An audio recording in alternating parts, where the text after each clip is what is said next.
Hi friends, দেখতে পাচ্ছেন এখানে আমাদের কিট্টু কার্ডগুলো নিয়ে চলে এসেছি। তখন দোকানে যে ভিডিও বানিয়েছিলাম, তো দেখতে পাচ্ছেন ওর পাপা আমরা গেছিলাম সবাই মিলে দোকানে। তো কার্ডগুলো অলরেডি বাড়ি চলে এসেছে, এবারে সবাইকে নেমন্তন্ন করা পালি।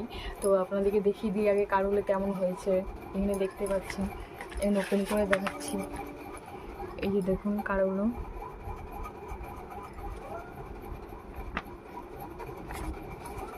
এই দেখুন কার্ডগুলো, দেখতেই পাচ্ছেন কার্ডগুলো। তো কেমন হয়েছে কার্ডগুলো অবশ্যই কমেন্ট করে জানাবেন। আমাদের কিট্টুকে অনেক অনেক আশীর্বাদ করবেন আপনারা সবাই, প্লিজ। Thank you.